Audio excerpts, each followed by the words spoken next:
Manchester City were often described as the best team in the world, even before the Champions League that had long eluded them gave them a greater claim to that title.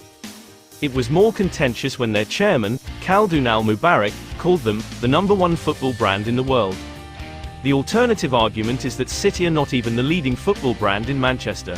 But at a point when Manchester United is up for sale and the Glazers want $6 billion, it was notable that Al-Mubarak described the value of the City Football Group as over $6 billion.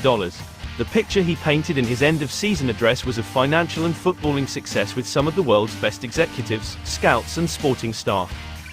Certainly, that description applies to Pep Guardiola.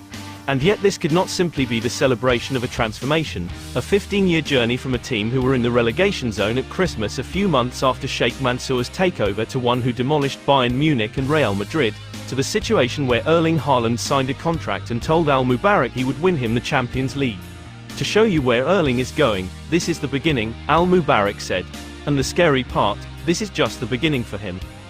In a way, it is just the beginning for City, too, just not quite in the same respect. Al-Mubarak said it was very frustrating. The treble has come against the backdrop of 115 charges by the Premier League. The Emirati promised a very blunt response, but only when the legal process has happened.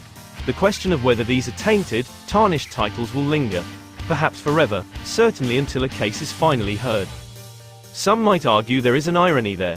Al-Mubarak had claimed Sheikh Mansour has given passion to the club, that the Champions League final was just the second game the owner had seen in the flesh might suggest he has a different way of showing it, but, with his billions, he has been the architect of a rise. But if sports washing is intended to launder reputations, City instead find their achievements and character impugned. The issues, however, do not surround the all-conquering 2022-23 season as much as how City got here, how they constructed the platform that took them to such heights, and whether the financing that allowed them to build to this point amounted to repeated and deliberate breaches of regulations. On the pitch, City attracted admiring glances. Al-Mubarak claimed that, at a UEFA dinner the night before the Champions League final, he was asked what was special about City. The winning mentality, he replied, and that is not something that can simply be bought.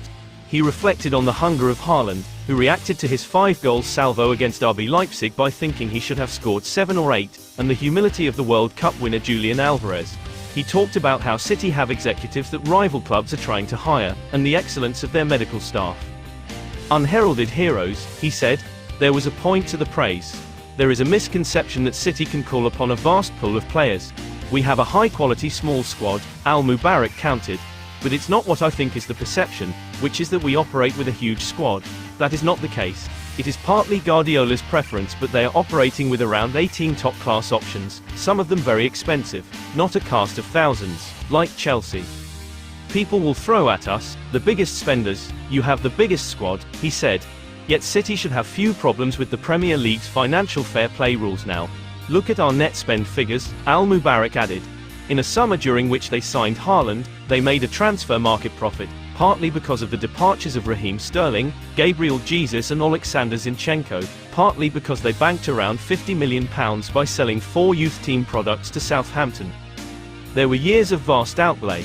Now City has become a business with revenue streams. We have a commercial machine that is one of the best in the world, Al-Mubarak said. Some may disagree. Many of their sponsorships come from the United Arab Emirates, some from companies connected to Sheikh Mansour, but City's problem is not the present or the future, but the past and how they got here. For now, they have Guardiola tied up for another 2 years. Al-Mubarak said he was never concerned, before the Catalan extended his contract, an outstanding team and the opportunity to strengthen it.